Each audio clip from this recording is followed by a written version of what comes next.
Tak vám přeju hezké poobědové rozjímání. Jsem rád, že jste... Určitě.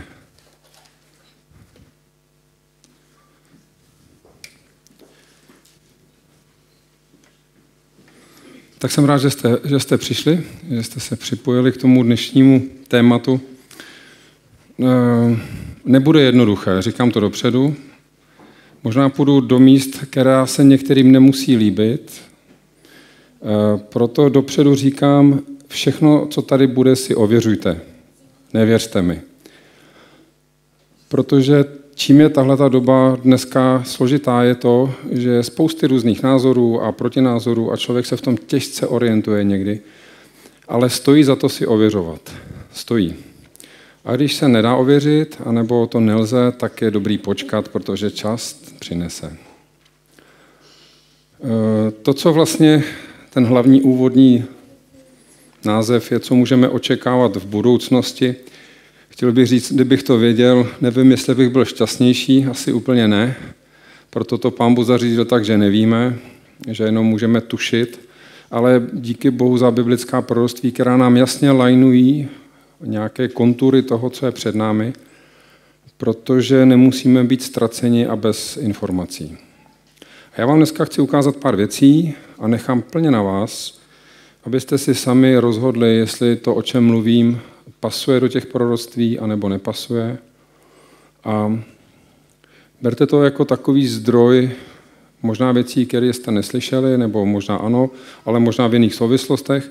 A sami si o tom pak přemýšlejte, protože mojí ambicí není vás o něčem přesvědčit, rozhodně ne. Já se považuji za vašeho bratra a spíš sdílím to, co jsem objevil a chci vám to takhle dát, abyste o tom měli možnost přemýšlet. Máme se čeho chytit, takže půjdeme rovnou do tématu. Ještě možná taková jedna věc.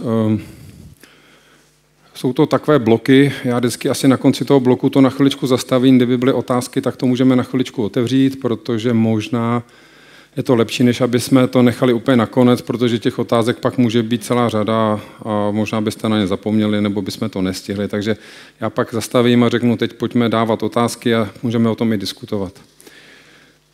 Máme dobu, která se hemží všemi možnými novými pojmy. Dezinformace, informace, fake news, hoax, antivaxer, vaxer. To je milion nových výrazů, které tahle společnost přináší a dost často je těžký se v tom vyznat, co to vůbec znamená. Všimněte si, že se taky děje to, že se mění významy některých slovíček. Zrovna dezinformace je jeden z těch poměrně častých omylů, protože dezinformace, a ještě se k tomu za chvilku dostanu, není to, když vyslovíte svůj názor, který je jiný než ten ostatních, byť může být špatný, protože každý z nás může mít špatné i dobré názory, nebo pravdivé, nepravdivé. Otázka je, jestli, když vím, že to je lež a šířím to, tak se to stává dezinformací, protože vás uvádím do omylu. Ale to, že řeknu svůj vlastní názor, který je blbej, to se může stát i teď. Ale to není dezinformace. Dezinformace je, kdybych věděl, že je to špatně a prodával vám to jako pravdu. Takže názor není dezinformace. Jo? To se nám snaží některá média, někteří lidé vnutit, ale mění tím význam slovíčka dezinformace. Takže názor je názor a dezinformace je dezinformace. A tohle mě baví. Jo? Každá společnost v Evropě a vůbec veškeré vyspělé státy se řídí, děkuju moc, hned to využiju.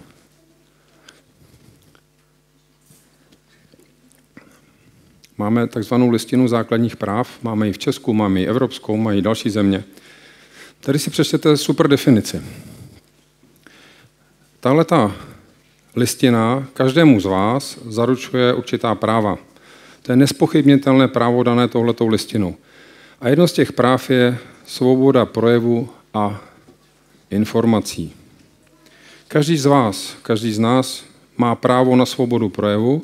To znamená, já mám právo si říct, co si myslím, a nikdo nemá právo mě za to stíhat.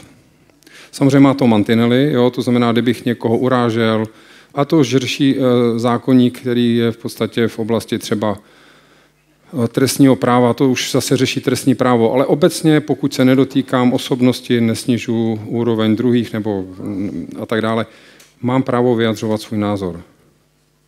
I kdyby byl špatný. A teď toto právo zahrnuje svobodu zastávat názory a přijímat a rozšiřovat informace nebo myšlenky. Tady to je důležitý slovíčko. Přijímat nebo rozšiřovat.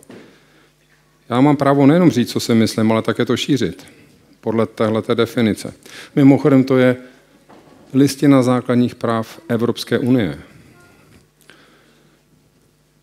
Svoboda a pluralita sdělovacích prostředků musí být respektována. To je skvělý, že žijeme ve společnosti, která se tímhletím řídí, nebo alespoň má řídit. Teď dezinformace, je to, co jsem vám říkal. Dezinformace není špatný názor. Dezinformace je záměrně šířená nepravdivá informace. V tom je velký rozdíl. Prosím, nenechte si namluvit někým, že když řeknete svůj vlastní názor, že jste dezinformátor. To by pak byl dezinformátor úplně každý. To není definice dezinformace. Problém je, komu věřit, protože ono opravdu dneska není jednoduché ani v hlavních médiích se vyznat v tom, co je pravda, co několikrát, aspoň to je moje zkušenost. A já půjdu rovnou na věc, a to je to, co máme z covidu, jaká ponaučení si z toho můžeme vzít. Půjdu rovnou do hodně citlivých oblastí, prosím vás, tady chci říct, nechci sem vnášet ani mezi vás, ani mezi nikoho jiného neklid v tom, že budu dávat argumenty nebo protiargumenty jedné nebo druhé straně. Tak to není. Já jenom chci ukázat, co se dělo v médiích v samotném průběhu covidu a co se dělo v médiích po covidu. A vy si sami pak posuďte, do jaké míry je to v pořádku nebo není. Tady vždycky je ten datum, to znamená v době, kdy jsme tím opravdu žili a nebyla to hezká doba pro nikoho, byli jsme v obavách, přemýšleli jsme si, co se na tom světě děje, svět se změnil. Já mám pro sebe pocit, že 2 roky najednou úplně zmizely z toho chápání časoprostoru, aspoň teda pro nás, jsme se o tom bavili s manželkou, jako když vám někdo vystřihne. No a v této době, když se to tady rozjíždělo, tak vyšel ten článek. A stojí za to si to připomenout. Je to i dnes. Budu citovat pouze mainstreamová média. Koronavirus má přirozený původ, není uměle vytvoření, potvrdili vědci. To si udržte v hlavě. A teď tam je ještě vlastně nějaký zbytek článku. Já to tady možná přečtu, ale celý.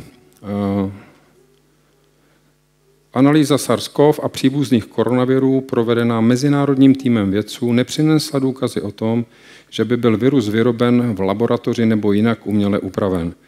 Studie tento týden zveřejnil časopis Nature Medicine. Související článek předložili a publikovali vědci z Ústavu biologie obratlovců Akademie věd České republiky. Ten článek pokračuje a tady jsem podtrhl pro mě klíčové informace, a já to přečtu celý. V posledních týdnech se na sociálních sítích objevily dezinformace o tom, že koronavirus unikl z laboratoře ve Wuhanu pro testování nových virů. Někteří dezinformátoři také tvrdili, že vir je biologická zbraň vyvinutá Američany. František Vrábel ze společnosti Symantec Vision však pro iRozhlas uvedl, že za šířením této dezinformace stojí Rusko. Vědci navíc nyní mají jasné důkazy, tvrdí ta zpráva. Tady to vidíte, je to iDnes. iDnes je v Česku poměrně velká mediální skupina a mainstreamová platforma. A píše se, vědci navíc nyní mají jasné důkazy, že vir způsobující onemocnění COVID-19 má přirozený původ. Jo, tady to vidíte. To byl rok 2020, 19.3. Poskočíme o rok a půl dál. Novinky.cz, další velká mediální skupina mainstreamová v Česku. Americký zdravotní institut přiznal financování riskantních výzkumů ve Wuhanu. Když to vrátím zpátky, tenhle článek říká něco úplně jiného. A označuje lidi, kteří tohle říkali za dezinformátory. Nebudeme to asi úplně číst, poskočím na další článek, který vyšel 1.3.2023, tentokrát Lidovky.cz, další velká mediální platforma v Česku. Šéf FBI, to znamená, vy víte, co je FBI, říká, COVID velmi pravděpodobně unikl z čínské laboratoře ve Wuhanu. Víme to už dlouho.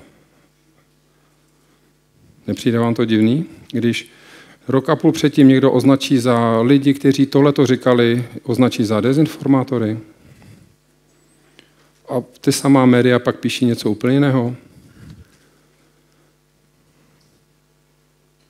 Ani 3 roky po začátku pandemie nepanuje shoda na původu COVID-19. Američtí zpravodajové se však nyní veřejně přiklonili k verzi, jenž byla dosud považována za spíše za konspirační teorii. Na téhle věci mě mrzí strašně jedna věc. U nás paní doktorka Peková, možná někteří z vás ji znáte, měla tu odvahu, že vystoupila a řekla, že ten virus je uměle vytvořená věc, schytala strašnou kritiku. Dostala tolik nálepek jako nikdo na světě. Ona ve své ženskosti a síle měla ještě schopnost se nějak tomu bránit, pak zmizela úplně z veřejného světa. Dneska se vyvíjí ta situace tak, že pravděpodobně měla pravdu, z největší pravděpodobností. Já jsem nezaregistroval jedinou omluvu téhle ženě. Kdyby řekli, my se vám omlouváme, falešně jsme vás označili za člověka, který dezinformuje, měla jste odvahu to říct předem a my vám děkujeme za vaši odvahu. To bych si představoval, to se nestalo. Tak jdeme dál, pojďte. Dneska to bude víc. Náš ministr zdravotnictví 16.3. vyšla zpráva. Tady máte ten nadpis, to je asi to nejdůležitější. Aby se přinutili lidé k očkování, tak jim řekl ministr zdravotnictví, pokud se necháte očkovat, tak neonemocníte a nikoho nenakazíte. To je vážný důvod, proč bych se nechal očkovat, protože nechcete ohrozit nikoho ve svém okolí a sami nechcete být nějaký roznašeči těch věcí ani onemocnět.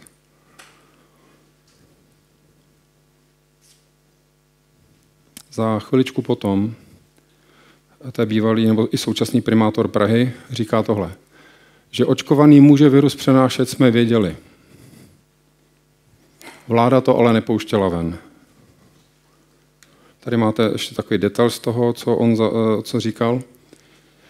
Podle něj se v odborných kruzích již před rokem vědělo, říká pan Svoboda, že vakcinovaněc může dál virus přenášet. Tehdejší vláda to ale nepouštěla ven, řekl poslanec pořadu K věci na Prima CNN. Tak jak je to? Tak to věděli? Anebo to nevěděli?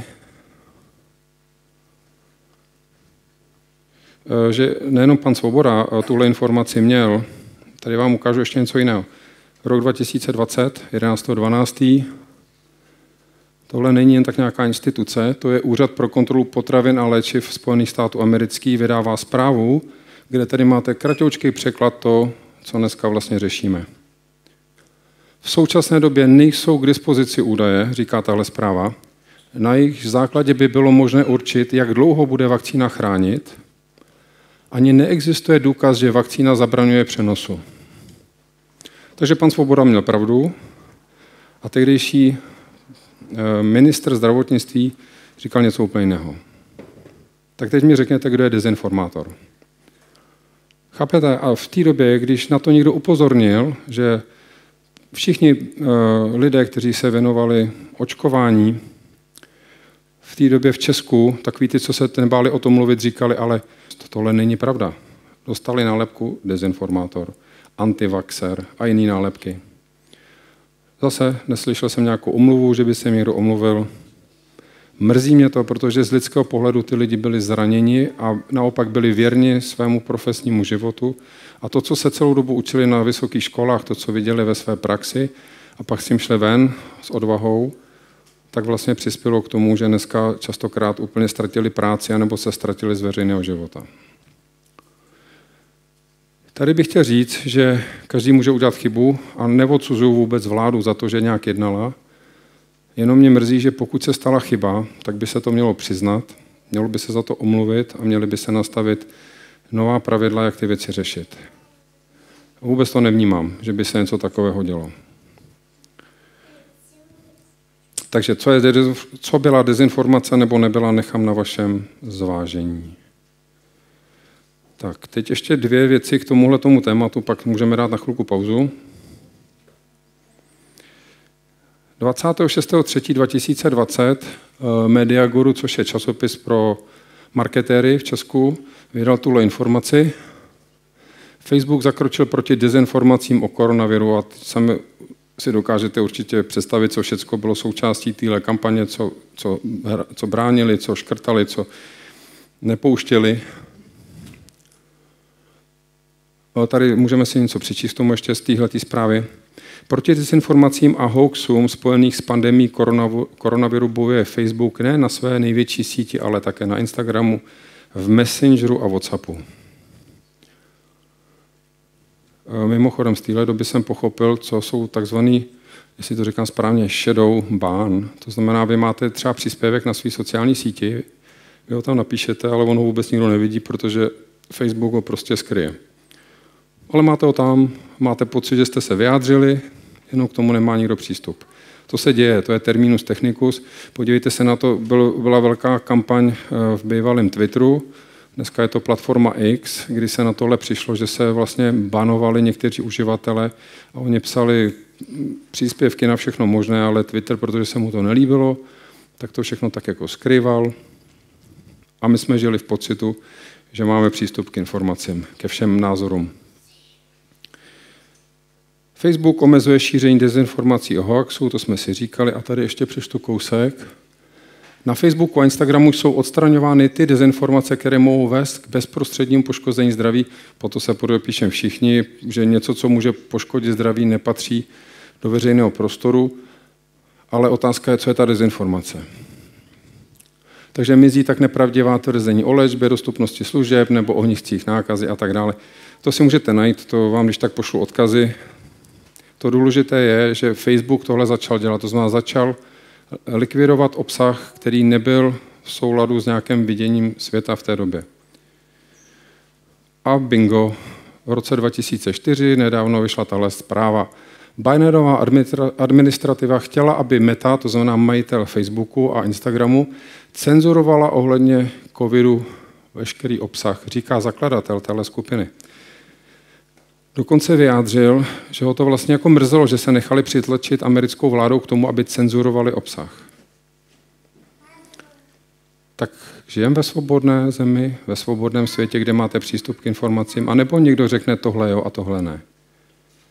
A nezlobte se, argument, že to je soukromá platforma, že oni si můžou nastavit vlastní pravidla, to respektuju, ale proč do toho má mluvit vláda? Proč vláda má říkat soukromý firmě, co má a co nemá zveřejňovat?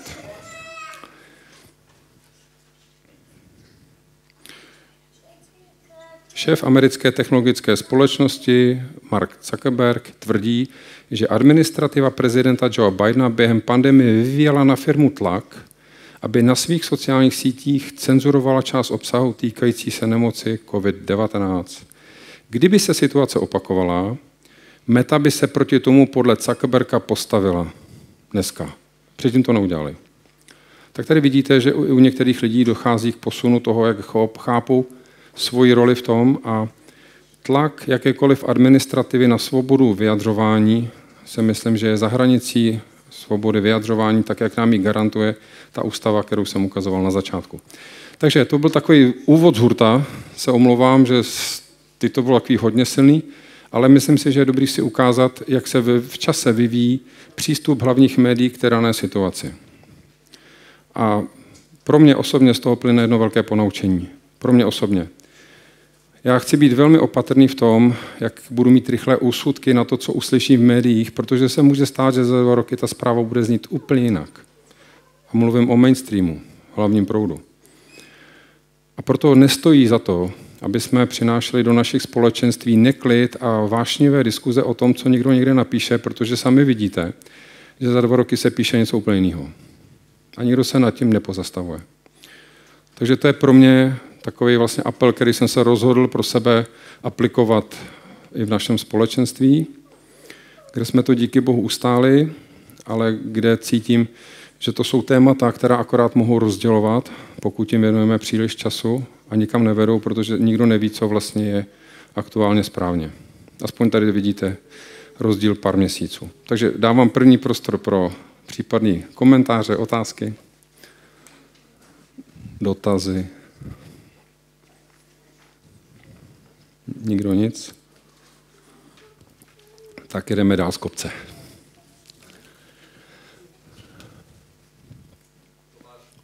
Ano.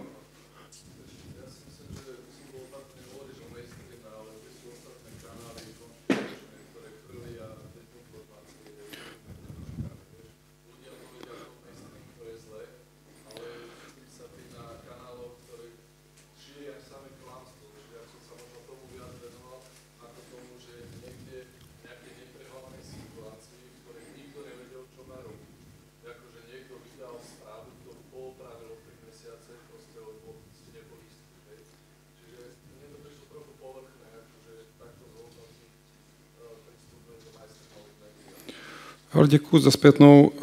Já jsem nehodnotil přístup médií, já jsem jen ukázal, co psali a nechávám na vás, abyste si z toho udělali vlastní obrázek. Otázka? Určitě.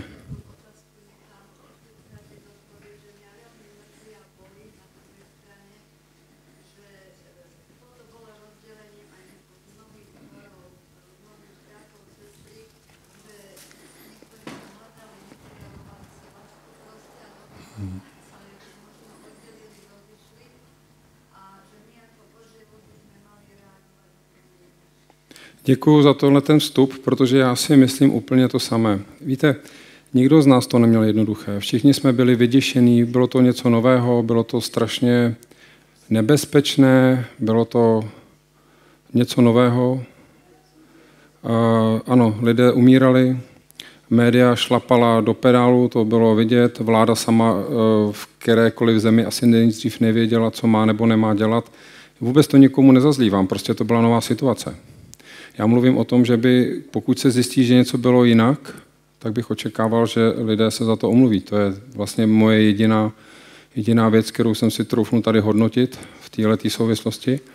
A to, že to rozbilo mnoho našich sborů a vztahů, je pravda a je to strašná škoda a nemělo by se to dít. My bychom opravdu neměli dopustit, aby témata tohoto typu rozbíjela naše společenství.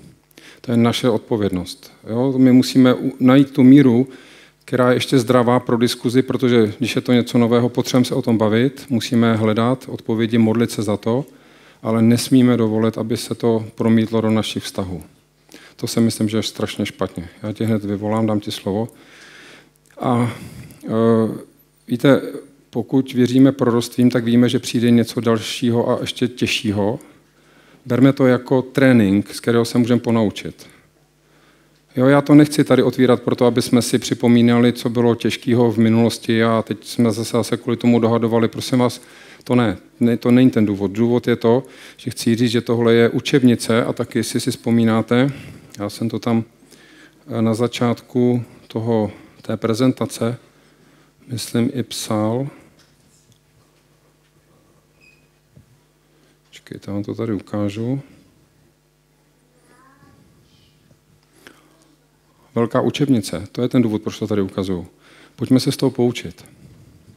Pojďme vzít zkušenosti, které z toho máme a pojďme do příště, až něco podobného přijde, si něco z toho jako vzít. To je celý, proč to tady zmiňuji a ukazuju, že ani mainstreamová média pro mě nejsou zárukou toho, že to, co se zveřejňuje, musí být nutně pravda. Já neříkám, že jsou špatně, vůbec ne, ještě, že je máme svobodu slova. Ale říkat, že to říkali v televizi a věřit tomu bezmezně, je podle mýho velmi odvážný a podle mýho by to mělo být vždycky s nějakým ověřením té informace. Nejdřív tady bratr a pak sestra.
Děkujem. Díky.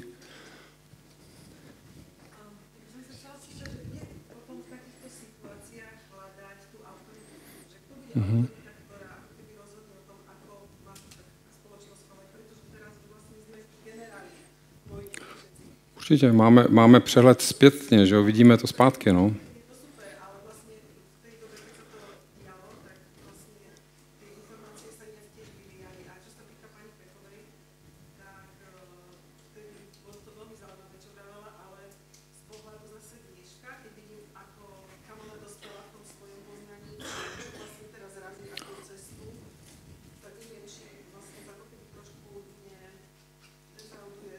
Jo. Ne, je to složité. Já taky neříkám, že tady všechno vím a mám tom jasno a od začátku jsem neměl. Já jsem hledal stejně jako vy. My jsme o tom měli diskuze doma, ve sborech, prostě hledáme. Ale na tu otázku, co s tím, z mýho pohledu dneska, a to bych si chtěl vzít pro sebe jako poučení z toho, co jsme vlastně jako prožili, nepodléhat tomu tlaku, který je vyvíjen, protože k čemu je dobrý tlak?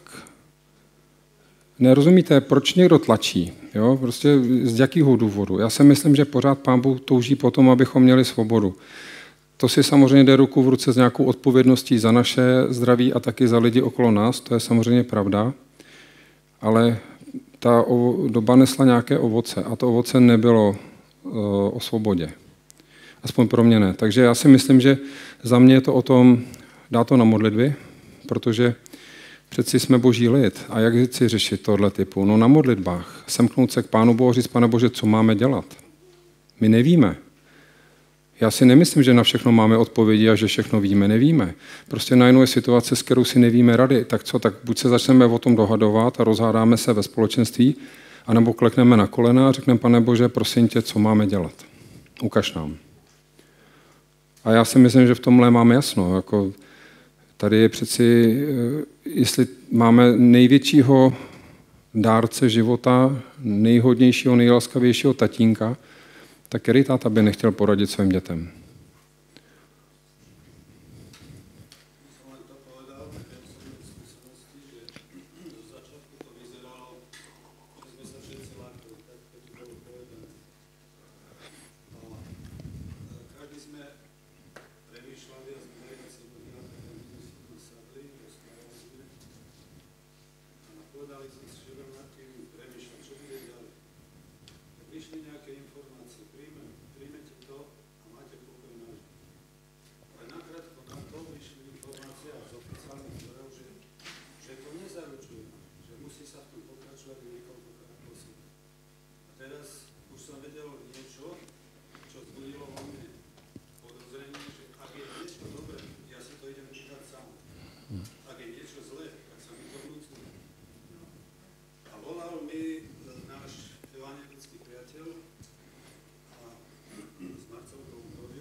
Víte, a ještě vám chci říct jednu věc. Jo.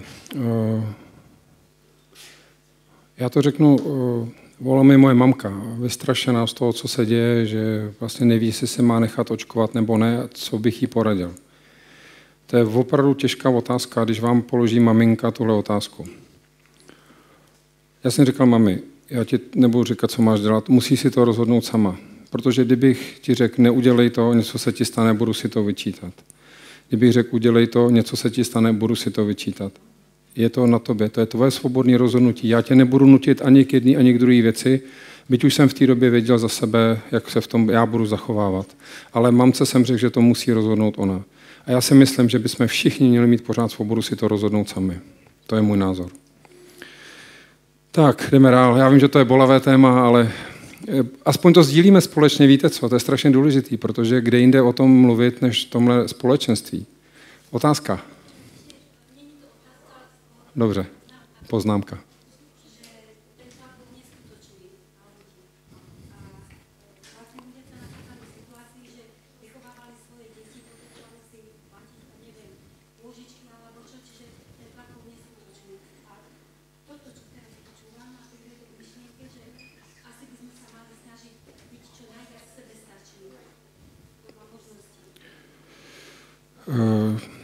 No, to je velké téma, které si zmínil. Děkuji za poznámku. K tomu se neodvažu úplně teď vyjádřit, protože k tomu nemám asi tolik znalostí, ale myslím si, že ten základní princip je ve svobodě rozhodnutí a v nějaké solidaritě s těmi druhými, kterou v nás nikdo nemusí vykřesávat, protože vy sami cítíte. Já když budu vidět, že jsem nemocný, tak nepůjdu navštěvovat své rodiče, abych je nenakazil. Zalezu si někam do místnosti, kde budu sám, abych byl odpovědný vůči těm druhým, ale aby někdo tohle používal na mě jako nátlakovou metodu, to taky odmítám. Ještě poslední otázka, pojďme dál, protože máme ještě další věci. Nebo připomínka.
Já myslím, děkuju za připomínku, ale já myslím, že jste dostatečně rozumní na to, abyste si dali pozor na to, co jsou nějaké... Ještě otázka nebo připomínka? Jo, OK. Já chci říct, víte co, to, co tady vnímám, já nepotřebuju nikoho, aby mi řekl o tom, jak mám přemýšlet. Já si o věcech přeci mám kapacitu rozhodnout sám. Každý z vás máte kapacitu si věci zhodnotit pro sebe sami. Já nepotřebuji autoritu, aby mi říkala, jak mám myslet. V čemkoliv. Rozumíte? Přeci máme svobodu, proto nám Pán Bůh dal svobodnou vůli, aby jsme ji využívali. A já se můžu splet ve svém názoru, to je v pořádku, to se může stát. Ale pokud mě Pán Bůh někam vede, tak já můžu ten názor přehodnotit. Ale nepotřebuji autoritu a nemusíme se bát toho, že když se náhodou dostaneme k nějakému špatnému názoru, že nám to zruinuje život, protože přijde jiný názor, který vám to vyváží, můžeme diskutovat, můžeme mluvit. Teď to je základ svobodné společnosti, která dokáže komunikovat. A máme společného tátu. Další připomínka?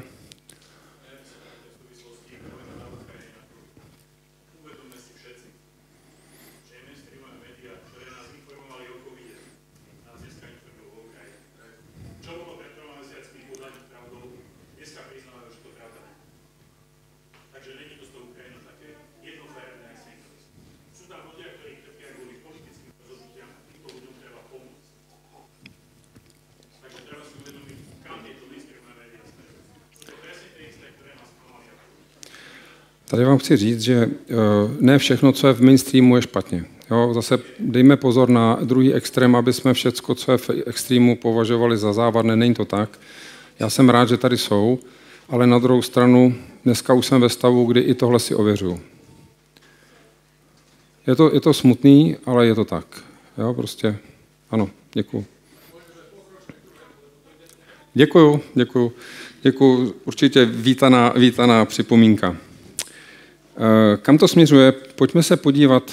Žijeme ve zvláštní době, skvělá doba, teda musím říct, i třeba pro mě v tom smyslu, že máme nové technologie, nové možnosti. Dneska můžete obchodovat na akciových trzích, kupovat kryptoměny, všechno z aplikace, z mobilu, je to prostě strašně jednoduchý, je to příjemný. Ale je to svět, který přináší zase určitá úskalí. Tahle organizace, Světové ekonomické fórum, tuším, že v roce 2016 vydala takových několik vizí pro svět v budoucnosti. A jedna z těch vizí je tady. Nebudete nic vlastnit a budete šťastní. A teď si říkáte, jak to je myšleno. Protože to se dá pochopit ze dvou stran. Buď jako pozitivně ve smyslu, že budeme sdílet třeba auta, aby se uspořilo za pohonné hmoty, budeme sdílet třeba i nějaká bydlení a tak dále, taková ekonomika na sdílení. A nebo tam je ještě něco jiného. To nechám na vás, já nevím, já tady nikomu nechci nic podsouvat, jenom vidím, sami si řekněte, kolik ve Slovensku je průměrná mzda, kolik je průměrná cena domu novýho, když ho chcete postavit, kolik zaplatíte na hypotéce a kolik lidí si to může dovolit. Rozumíte? Dneska vlastní bydlení už je poměrně složitá, nedostupná věc a není úplně jednoduché se k němu dostat. A já nevím, proč to tak je. Nevím, nedokážu vám na to odpovědět, nejsem ekonom, ale na druhou stranu vidím ten trend. Před 10 rokama, 15, 20 jste si vzali hypotéku, postavili jste dům a byla velká šance, že ho splatíte do těch 20 let. Dneska, když si vezmete hypotéku, která by byla třeba o splátkách 1500 euro, tak kdo na to má? Kdo může jako se zaručit na 20 let, aby splácel 1500 euro ve vašem případě? V našem je to třeba 40 000 nebo něco takového. To je v podstatě rodinná ekonomická sebevražda, pokud nemáte rodinu, která vám s tím pomůže, když bude nejhůř. Můžete omarodit, můžete prostě cokoliv. Tahle organizace, protože když se podíváte na členy téhle organizace, to nejsou bezvýznamní lidé. To jsou lidé, kteří jsou v globálních korporacích, mají významný vliv a přemýšlí o tom, jak tenhle svět nastavit. Tady je kniha Velký reset v souvislosti s COVID-19. Teda. Tady stojí za přečtení jenom těch pár červených vět. To je oficiální popis, ten si můžete najít u té knihy v kdejakém knihkupectví, takže předpokládám, že ho udělal buď ten knihkupec, anebo to dodali přímo autoři té knihy. Tahle kniha hovoří o velkém resetu, to znamená o radikální přeměně světového řádu nebo pořádku, to je jedno, v odpovědi na pandemii COVID-19. Na otázku, kdy se vrátíme k normálu, mají autoři jednoduchou odpověď nikdy. To znamená, to, co bylo před covidem, se už nevrátí. Mimochodem, můj kamarád nebo známý, pro který jsme kdysi pracovali, tak ta spolupráce skončila, protože oni mají síť obchodů po Evropě, takže jsme skončili v podstatě, jakmile začal covid, tak jsme skončili spolupráce, protože oni zavírali všechny obchody a on říká, hele, svět před covidem byl úplně jiný, než bude ten po covidu. My už to u nás rozdělujeme před a po. To znamená, došlo k nějakému zlomu a to říkal kluk už v té době. Takže nikdy. V podstatě čeká nás jinak nastavený svět, nebo aspoň podle autorů této knihy. Pandemie COVID-19 autoři vnímají jako bod zlomu v celosvětovém směřování, což je pravda, po to se podepíšeme asi taky, a zároveň jako mimořádnou historickou příležitost k vybudování nového, lepšího, spravedlivějšího a odolnějšího světa. Úkolem globálních elit je pomoci vybudovat tento nový normál, který bere v úvahu, že současný i budoucí svět je proti dřívějším dobám mnohem propojenější, složitější a rychle se měnící. Já jsem tuhle knihu nečetl, se vám přiznám, to tady bez mučení vám řeknu. Pustím vám jedno video a řeknu vám k tomu takovou příhodu. Ve spojení ministr obchodu a průmyslu Karel Havlíček. Dobrý večer. Dobrý večer. Pane ministře, vicepremiér Jan Hamáček dnes zpochybnil, že se Česko od pondělí posune do nižšího stupně. Neuvažujete tedy o tom, že se nebude rozvolňovat plošně, ale regionálně? Zatím nikoliv. Všechno to jsou zatím spekulace v tuto chvíli. My pokračujeme přesně podle schémy. To si můžete ověřit, to není žádná fotomontáž. To je ta kniha, kterou jsem před chviličkou ukazoval. Z dílny Klause Schwaba a Světového ekonomického fóra. Já jsem to hledal na internet, na Facebook. Jsem nevěděl, jakou vypustím melu. To byl jeden z nejhorších příspěvků, který jsem na Facebooku zveřejnil. Od té doby jsem všechno smazal a přestal jsem na Facebooku komunikovat, protože jsem zjistil, že to nemá cenu. Obvinění měl z toho, že to je fotomontáž, že jsem naletěl nějakému hoaxu nebo nějakému něčemu. Žel teda bylo to i v rámci toho našeho, jakoby té naší skvělé církve. A říkám, tak si to ověřte. Podívejte se. Je to tam, prostě to nebylo něco, já nemám potřebu něco jako falzifikovat nebo tady tlačit. Tahle kniha byla na stolech mnoha světových státníků a politiků. Já si říkám, proč. Já to nevím, pokládám tu otázku. To, co nás čeká, je v knize Zjevení popsáno takto. A nutí všechny malé i veliké, bohaté i chudé, svobodné i otroky, aby měli na pravé ruce nebo na čele cejch, aby nemohl kupovat ani prodávat, kdo není označen jménem té šelmy nebo číslicí jejího jména. To je třeba pochopit a tak dále, to znáte. To klíčové je tady tohle. Nutí všechny, to znamená malé i veliké, chudé i bohaté, prostě úplně všechny, aby měli na pravé ruce nebo cejch, nebo na čele cejch, aby nemohl kupovat ani prodávat. A já jsem si svýho času položil otázku, jak je možné donutit bohatý lidi, aby nemohli nakupovat nebo prodávat. Bohatý lidi. Jak to uděláte ve společnosti, kde je hotovost, kde je bezhotovost? Ekonomicky. My jsme, samozřejmě, že jsou to spekulace, teď jen takové úvahy, ale to, co jako je jasné, že bezhotovostní styk je něco, co by tuhle možnost nabídlo. Bezhotovostní. Ale máte hotovost. Že? Takže jak to zařídit? Prosím? To je další věc. Daně, které jsou tak vysoké, že se v podstatě nedají ani zaplatit. Dobře, nevím, já to nevím, já na tu otázku nedokážu odpovědět, jenom vám chci dát do pozornosti jednu věc, která je teď relativně nová a která se rodí a která by teoreticky mohla do budoucna dokázat to, že i malí, i velcí, i chudí, i bohatí nebudou moci nakupovat, pokud jim to nebude dovoleno. Protože tam jde o to, že když se nepodřídíte, dostanete stopku. Je to takzvaná CBDC nebo CBDC, v podstatě jsou to měny centrálních bank nebo digitální měny centrálních bank, které vznikají v podstatě v zásadě po celém světě se testuje tahleta měna.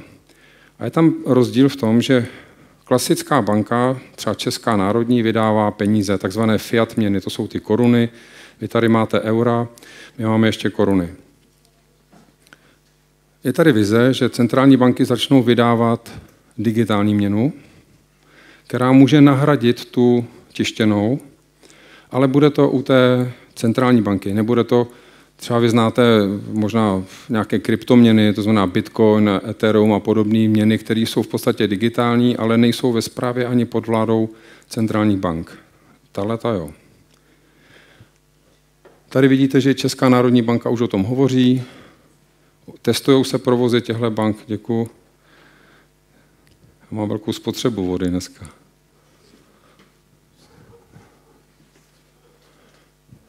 Proč je tahle měna jiná? Je to vlastně digitální podoba těch fiat měn, to znamená těch klasických peněz, které jsou v hotovosti, které máme v kapse. Mohly by být nástrojem měnové politiky. Ten důvod, proč třeba vzniká, nebo co může udělat, je, že se s ní dá bojovat proti inflaci, proti různým jakoby krizím, které můžou přicházet a cyklicky přichází. Ale může mít, a není to nutné, ale v tom je kouzlo téhleté měny, že můžou být programovatelné tyhle ty měny centrálních bank. Co to znamená? No, že někdo naprogramuje vlastnosti té měny. A teď ty vlastnosti, jaké můžou být? Vám přijde výplata a někdo může naprogramovat, že půlku té výplaty musíte do měsíce utratit. Když ji neutratíte, tak vám to zmrazí. Tím se může rozhýbat vlastně ekonomika v tom smyslu, že se začne víc utrácet, protože je potřeba víc utrácet. Já neříkám, že se to stane, já vám jenom říkám, co znamená ta programovatelnost. Může tam být omezená platnost peněz. Přijde vám ze sociálního odboru nějaká dávka, třeba na bydlení, a vy tu částku budete muset utratit do měsíce, jinak o ní přijdete. Třeba. Sektorová platnost. Ta měna může být nebo ten program nebo ta programovatelnost může být nastavena tak, že některé věci výrazně podraží, nebo naopak některé věci výrazně zlevní podle toho, jak stát potřebuje regulovat odbyt v jednotlivých sektorech. Řeknu čistě teoreticky, a to opravdu to neberte mi za slovo, to je jenom spíš pro příklad. Bude nedostatek pohonných hmot, prudce stoupne cena, aby se zabrzdil zájem o nákup pohonných hmot. A naopak, něčeho bude hodně, tak se prudce může snížit cena těch věcí právě proto, aby se mohly víc kupovat a aby se rozhýbal zájem o ně. Bude tam jednoduché blokování a vracení transakcí, zmrazování prostředků, to znamená třeba černý trh. Když bude podezření z toho, že ta transakce byla nelegální, velmi jednoduše se dá zmrazit a zablokovat. Vytváření černých listin. A tady narážíme. Kdo bude na černé listině?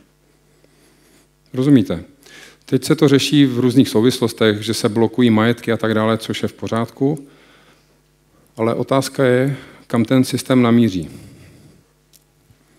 A pokud věříme tomu, co bylo od těch pár slajdů předtím, tak přijde doba, kdy ten, kdo odmítne to znamení, tak nenakoupí vůbec nic, ani neprodá.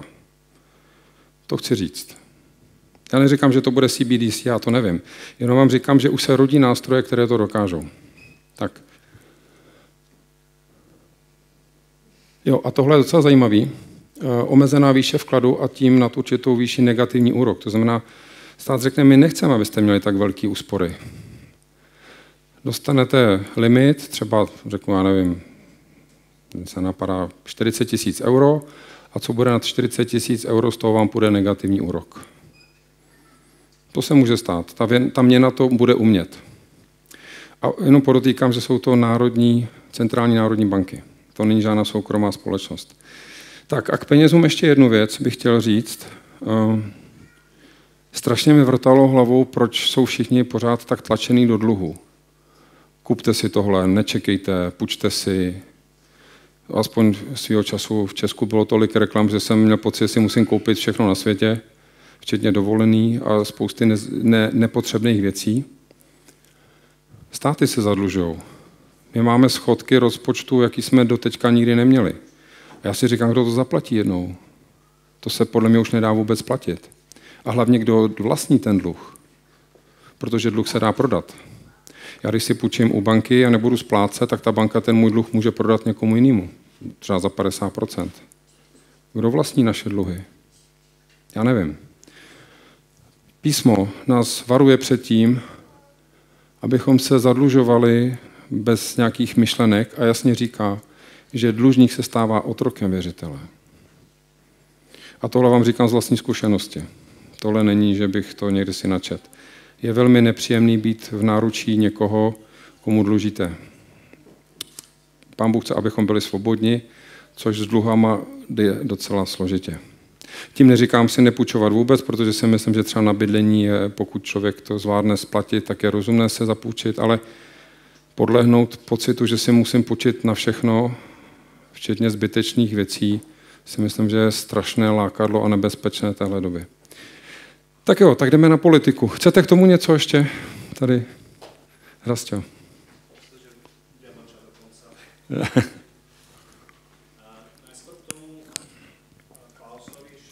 Šváb. Ano. Keď som tak ako veľa počul, tak natíska sa mi tam ako keby presvedčenie, že ten politik tú knihu študuje a je ovplyvnený tým obsahom tej knihy. Že to je taký, na také prvé pozretie by človek tomu verí. A na druhej strane nemáme na to žiadny dôkaz, že je to tak, pretože ja mám tiež rôzne knihy v knihovničke z rôznych dôvodov a ešte to neznamená, že je to moje hlavné. Takže možno by som na to troška upozornil. Taktiež nám ten miesta z písma svätého, ktoré nás v tomto ako varuje. 5. Mojžišova 19.15. Jeden svedok nebude stačiť na usvedčenie človeka v akýkoľvek neprávosti alebo akomkoľvek hriechu, ktorý spáchal. Na základe výpovede 2 alebo 3 svedkov bude vec potvrdená. Takže v tomto momente mi zasvietila kontrolka, nedovolím si prijať to, čo tam možno na mňa dýchlo. Dobře, děkuju. Potom taký postrehnem, možno to zle vidím.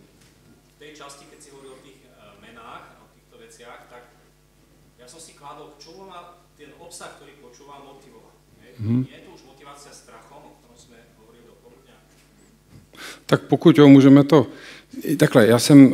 Dobře, děkuju, beru to vážně a děkuju za zpětnou vazbu. Mou ambicí není vás strašit. Já vám chci ukázat souvislosti.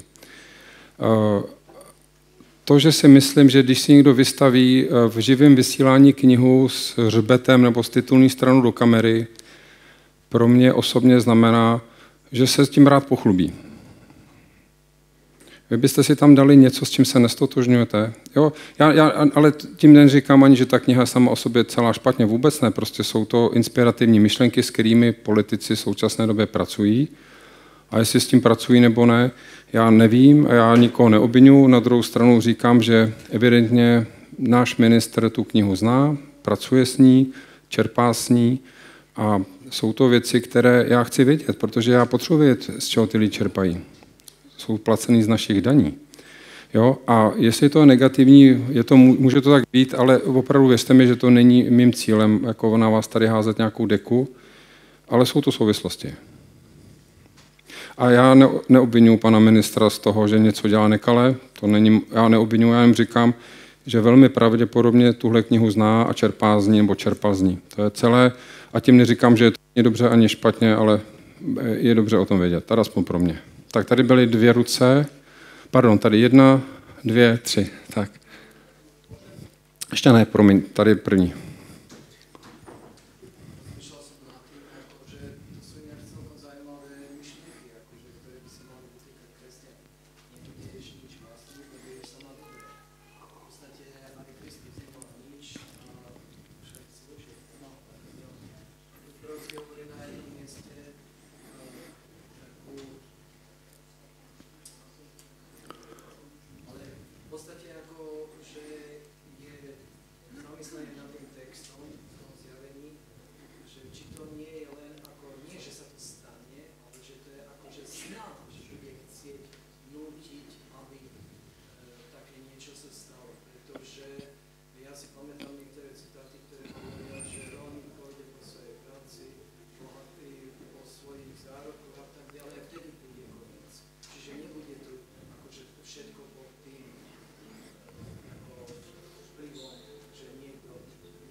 Jo, děkuju. No, tak jak já to chápu, tak z písma to bude tak, že to budou 2 skupiny lidí, jedna označená, druhá neoznačená, teď můžeme řešit, co to znamená, a ta jedna bude moct a ta druhá nebude moct nakupovat. To znamená, bude spousta lidí, kteří budou pracovat. Jo, to znamená, ale tohle myslím, že asi je na nějaké další téma, další setkání. Takže tady byla jedna ruka a potom tady.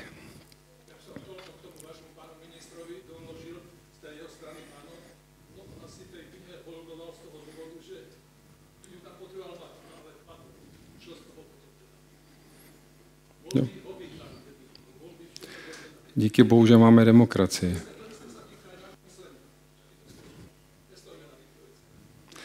Díky Bohu za to. Tak, tady. Ne, já se to přiznám, že ne. A ani... No ne, tak...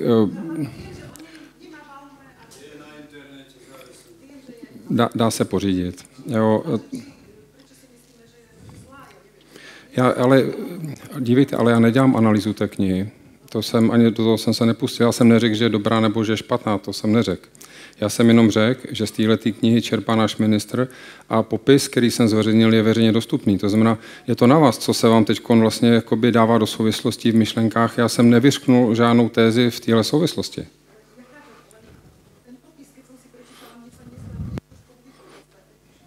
Pak je to v pořádku. V tom je ta naše svoboda, každý to vidí úplně jinak.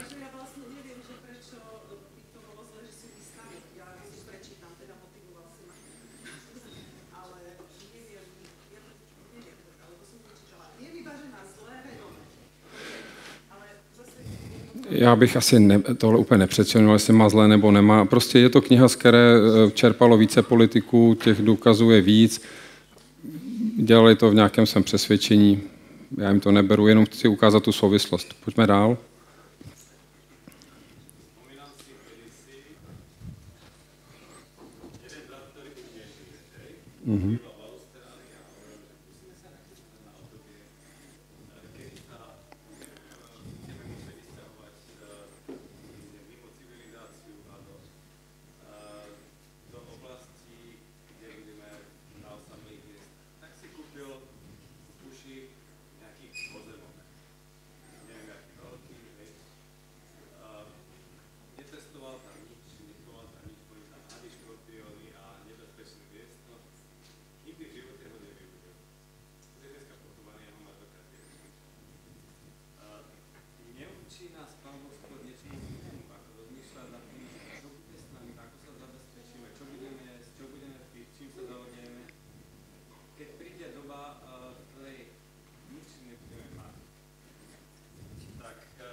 Rozumím. Děkuju. Dobře, děkuju za připomínku. Já nemluvím o majetku tady. Já mluvím o tom, že... Prosím.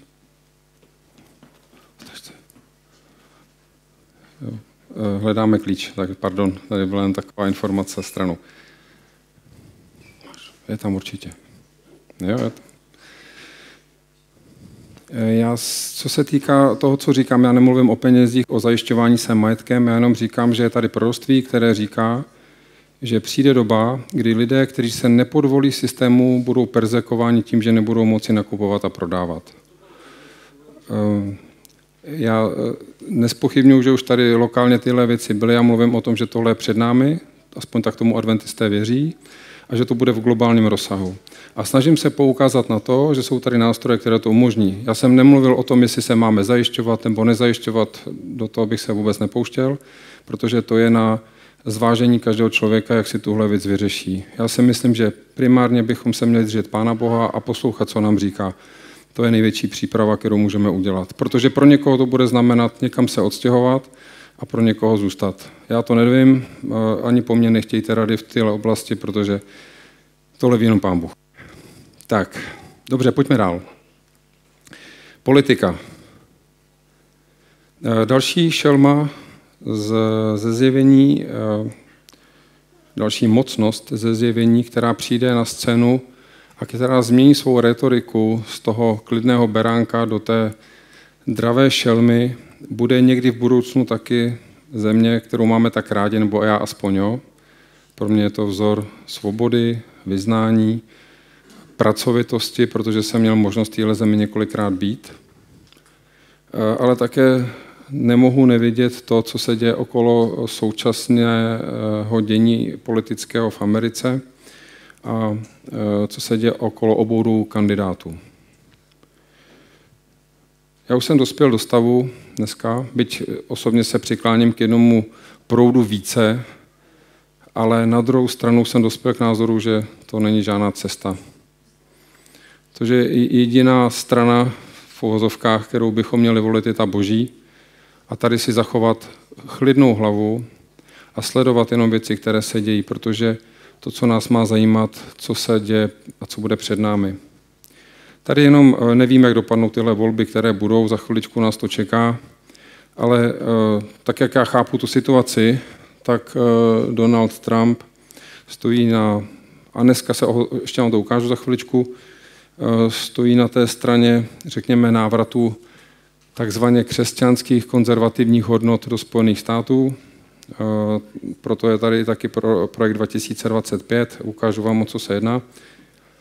To si můžete najít na Wikipedii. Současný popis toho, co tam je, tak je ten projekt, který vlastně v tom příštím roce by se měl uvést do dění. Je popsán tady, v klidu si to doma nastudujte, a tady se jedná o tohleto důležité. Rozsáhlejší zakotvení konzervativních křesťanských hodnot Ale podle kritiků se návrhy projektu 2025 vyznačují sklony k autoritářství a křesťanským nacionalismem a myšlenkami nadřazenosti bílé rasy a tak dále. Jsou tam nějaké zdroje, to si můžete zkouknout. To, co vám chci ukázat hlavně, je tohle. Iniciativa uvádí, že jelikož je dle Bible neděle dnem odpočinku, ještě si to přečtěte prosím jednou, měli by pracující Američané dostat za práci v neděli větší mzdu.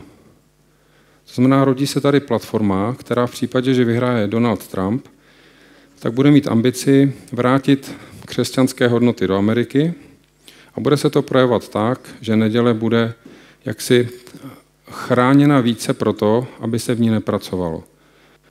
A pokud jste studenti proroctví a čtenáři Ellen White, tak tady vám možná začnou blikat kontrolky, protože si říkáte, že tohle asi od někaď známe. Co se týká Kamaly Harris, tak tam je zase naopak vlastně taková ta demokratická progrese, to znamená liberální pojetí politiky. Ona se třeba zaměřuje na boj s klimatickými změnami na globální úrovni. Tady máme nějakou citaci z jejího webu. Tady máte všude zdroje, pokud byste potom chtěli si to ověřit. Tady je napsáno, jako viceprezidentka uvedla na mezinárodní konferenci o klimatu COP28 nebo COP28, ví, že řešení této globální výzvy bude vyžadovat celosvětovou spolupráci a je odhodlána pokračovat v mezinárodním vedení Spojených států v oblasti klimatu a navázat na něj. Jinak řečeno, ona má představu, že Spojené státy by měly být lídrem v tom boji s klimatickými změnami. To se dá podepsat. Všichni chceme, aby se vlastně pracovalo a chránila naše planeta. Otázka, jaké prostředky se k tomu budou používat. Mluví se už o klimatické neděli. Jen tak doplňuji, to si můžete najít na internetu. Tady jsem docela zajímavá čísla, opět zdroj Wikipedie ke dnešnímu, nebo tady je chyba nějaká, ale to je ke 4.10. Tady vidíte skladbu náboženských denominací nebo proudů ve Spojených státech. Protestant je 33%, katolická část je 22% a pak jsou nějaké další skupiny, včetně nevěřících. A tady je zajímavá skladba nejvyššího soudu ve Spojených státech. Z 9 je 6 katolických zástupců. To je zajímavý. 9 soudců nejvyššího soudu, z toho je 6 katolického vyznání. Tady máte i kdo je jmenoval a tak dále. Z mého pohledu tohle neodpovídá struktuře populace. A to je jedno, to je další věc. Proč to zmiňuji? Protože samozřejmě vliv papežství a vůbec Vatikánu do dění v Americe sílí. A to není nic, co by se nedalo dohledat, můžete se na to podívat. Inkluzivní kapitalismus, to je docela velké téma taky, kde vlastně v roce 2020 došlo k setkání takové rady. Myslím, že se jmenovali, dali si název Strážci, teď si nejsem úplně jistý. A součástí té skupiny je několik významných lidí z různých korporací, včetně zástupců z Rockefeller a Rothschild skupiny. To znamená, jsou to velmi vlivní lidé, kteří mají kontakty po celém světě. A je vlastně zajímavé, kam tohle to povede, protože já sám nevím, sám čekám vlastně, kam tahle ta věc vyústí, ale jde to ruku v ruce s tím, co jsem říkal před chviličkou. A tady ještě někdo, kdyby, aspoň za mě, pochyboval o tom, že Vatikán už má ve své místo v politice a v ekonomickém sektoru, pustím vám kousíček videa z takzvané G7, tuším, že to bylo G7 zasedání. Budu muset pustit asi. A nebo víte co, já to nechám běžet tam pozadí, mezi tím budu k tomu něco říkat. To totiž nejde přetočit, abych to potřeboval přetočit na 2. minutu.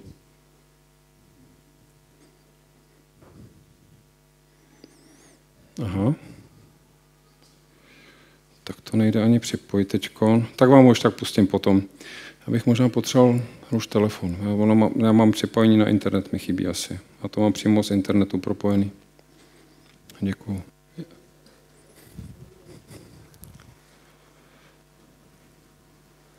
Tak klimatické změny, to je věc, která je teď velmi žhavá, velmi složitá, protože něco se děje. Taky jsme si to říkali dopoledne, že ta situace není úplně jednoduchá. Nemělo by nás to děsit, protože tady bych si dovolil připomenout ten verš z Matouš 24. Budete slyšet válečný ryk a zvěsti o válkách, hleďte, abyste se nelekali. Musí to být, ale ještě nakonec nebude konec. Povstane národ proti národu a království proti království, bude hlad a zemětřesení na mnoha místech, ale to vše bude teprve začátek porodních. Tam není, ale tam porodních bolestí. Rekordy, někde tam je, a to nevadí. Rekordy, kam se podíváme. Jak jsem říkal, zhruba od roku 2010 sleduju tuhletu oblast a trvalo docela dlouho, než se některé věci objevily, že to stálo za to se to vůbec jako všimnout a mluvit o tom. Dneska mám pocit, že to je o samých rekordech. To jsem zmínil dneska dopoledne. Dokonce jsou pojišťovny, které sbírají data o tom, kolik stojí pojistné události spojené s živelnými katastrofami a vydávají k tomu reporty. I tahle ta čísla ukazují, že škody, které se spojují s přírodními katastrofami, rostou. To znamená, ten rozsah jde nahoru. Nikoho to netěší, děje se to.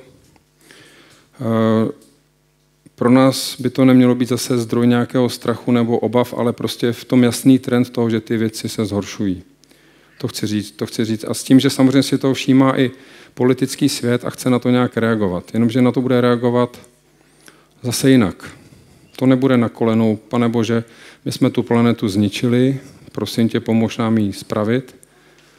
Bude to, my to zařídíme. Budeme hledat způsoby, jak to udělat. A pokud se dožijeme jako my generace toho, že přijde neděle jako den odpočinku, ten vynucovaný, tak vlastně ve své podstatě můžeme slyšet. Planeta si potřebuje odpočinout, musíme snížit emise, musíme se vrátit k těm křesťanským hodnotám. A v zásadě úplně jedno, jestli to bude zprava nebo zleva, jestli to bude přes tu konzervativní nebo tu liberální část, protože ve finále to skončí u toho jednoho. To znamená, celý svět potřebuje den odpočinku. Hádejte, který to bude. Neděle. Skvělá myšlenka je z boží dílny. Pán Bůh dal lidstvu jeden den odpočinku, aby jsme byli spolu, aby jsme hledali jeho, aby jsme byli s ním, aby si odpočinula planeta. Akorát v tom lidském pojetí to bude ta neděle. Tak, já se tady ještě dojedu. Mám tady dvě takové drobné věci. Tohle je taky zajímavé. Podle jedné norské studie, teď to bylo vydáno, tady máte odkazy na to, proběhlo v roce 2023 na celém světě více ozbrojených konfliktů než v kterémkoliv jiném roce od konce druhé světové války. Pro mě je to otřesné, že navzdory poznání, které máme, se pořád bojuje se víc a víc. A tady vidíme, že to není o poznání, ale je to prostě o tom, že někdo si řekne, že bude proti někomu bojovat. Pán Ježíš taky zmiňoval hlad. Tady máte další zprávu, taky nepříjemnou.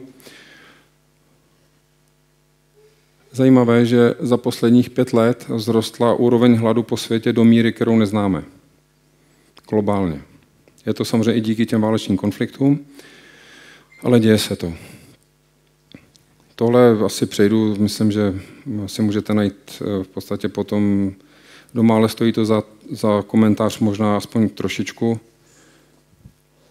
Pán Bůh nám stvořil krásnou přírodu. Perfektní systémy, které fungují. Lidské tělo, přírodu jako ekosystém.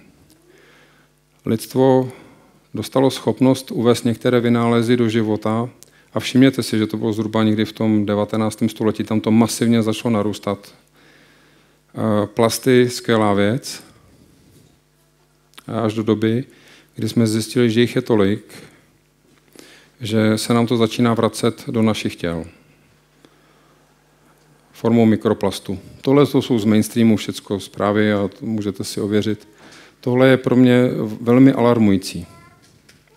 Mikroplasty v pitné vodě, v mracích, v jídle, ve varlatech, v placentě, v mateřském mléce, v mozku,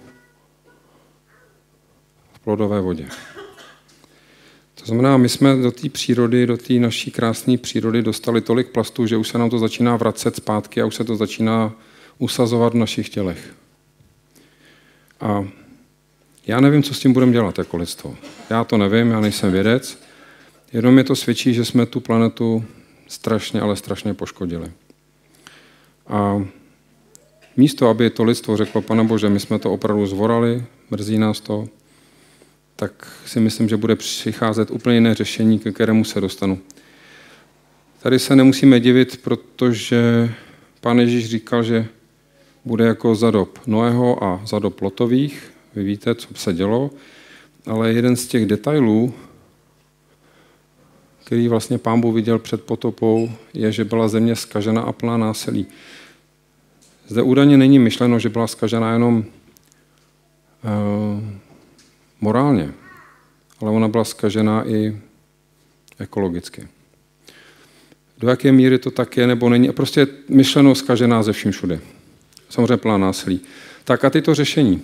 To jsem říkal samozřejmě z lidského pohledu, tady přichází volný den v týdnu, který by měl pomoct té planetě trošku ulevit. A že se to děje, to vidíme. Tady je ta klimatická neděle.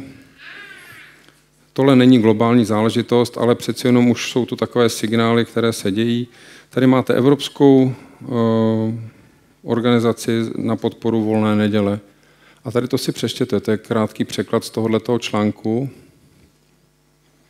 Kromě toho s ohledem na nadcházející volby do EU v červnu 2024 Evropská nedělní aliance, to je aliance, která prosazuje volnou neděli v podstatě ve všech národních státech.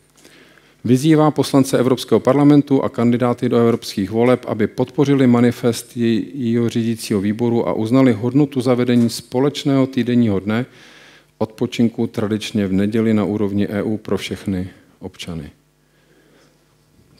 Ta snaha tady je, to chci říct.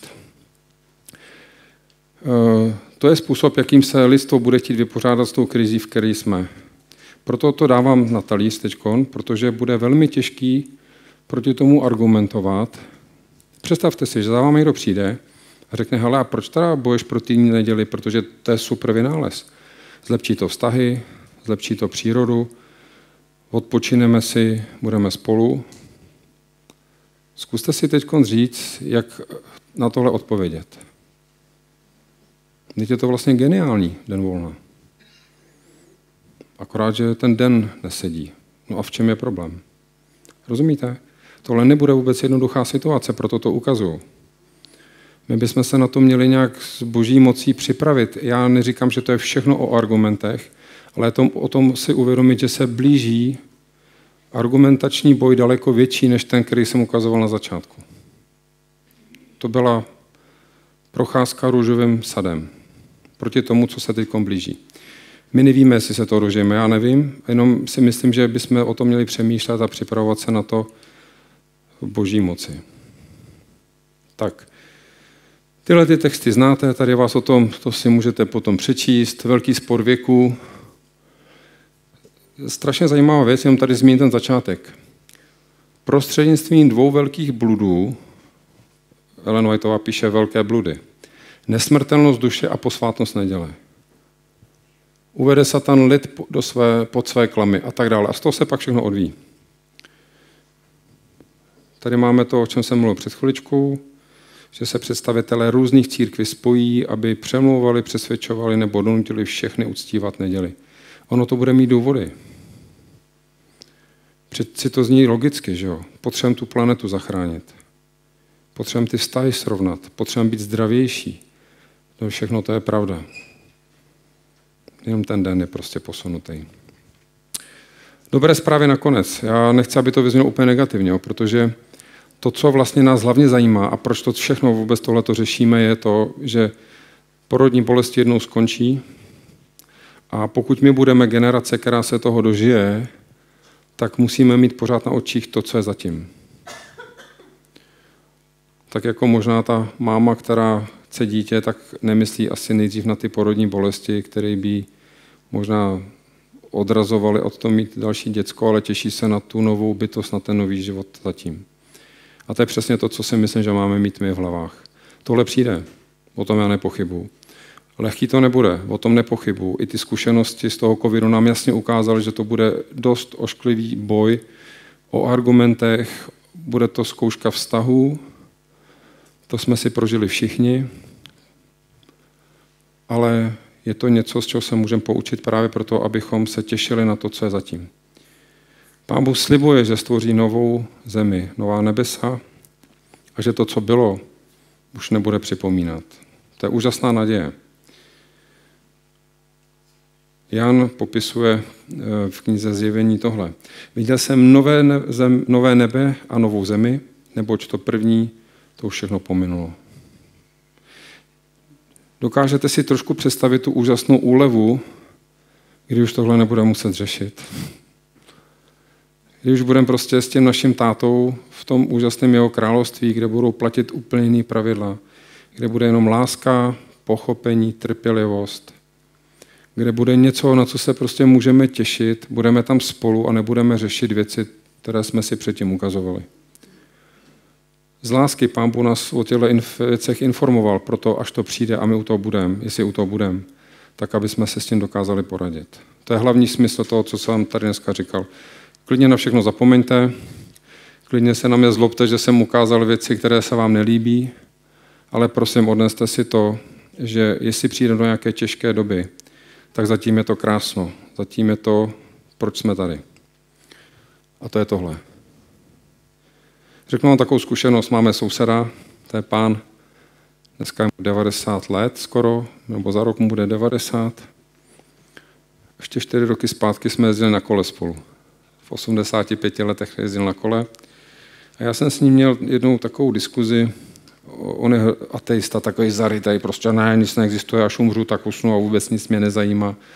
A mi to manželka se směje, protože ví, o kom mluvím. Strašně takový svébytný chlapík a mě strašně sympatický. Já říkám, hele, nechci si třeba představit, že kdyby byl ten ráj a ty bys tam byl, že bychom tam už byli jako na pořád spolu a co bych tam prej dělal. Rozumíte? A teď vlastně mě přivedl na úplně novou otázku. No jasně, kdybych si představil život, jako je tady, věčně, tak bych tam taky asi nechtěl být. Rozumíte? Útrapy, starosti, stresy, bolesti, nemoci. Samozřejmě je tady spousta krásných věcí. Máme tady vztahy, podívejte, jak je nám tady dobře jsme se najedli. Je tady spousta krásných věcí, ale pak se rozutečem a teď začne ten život na nás dopadat. Tam už to nebude. A vlastně, když si to člověk uvědomí, tak já mu říkám, ale tam už to nebude, tam budou platit úplně jiný pravidla. Tam bude tohle. Plnost ducha, láska, radost, pokoj. Budeme trpěliví k sobě. Budeme laskaví, dobrotiví. Tohle je plnost Krista. Tohle měl v sobě v plnosti, protože on se narodil z ducha. Proto ho lidi tolik milovali, že za ním chodili, protože on tohle vyzařoval. Nebylo člověka, který by tohle měl v plnosti, jenom Kristus. No, tak to je radost. Potom s takovým člověkem být celou věčnost přeci, ne?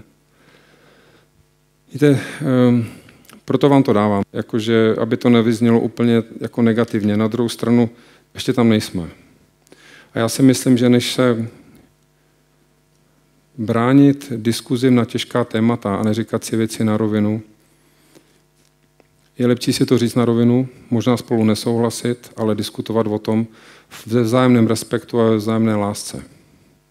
A to je to, co já si moc přeju při všech těch diskuzích, protože v tom jsme jiný než ten okolní svět. Nebo ideálně by to tak mělo být. A už jsem toho dneska namluvil dost, tak vám chci moc poděkovat, že jste to se mnou vydrželi. Ještě dám prostor pro nějaké připomínky, nesouhlasné, souhlasné nebo otázky, je to na vás. A pak se s váma rozloučím. Tak jestli ještě někdo se chce na něco zeptat?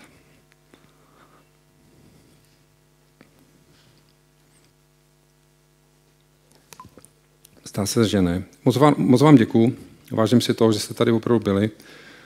A vážím si toho, že i když jste v něčem nesouhlasili, že jste to se mnou vydrželi. Pokud byste měli ještě nějaké připomínky, tak jsem vám k dispozici po té přednášce. A moc krát vám děkuju a přeju vám celému společenství, abyste se nedali rozdělit takovými náhradními tématy, které přichází do toho politického a jiného života, ale abychom se semkli jako jedna velká rodina a ustáli všechno, co se sem blíží. Amen.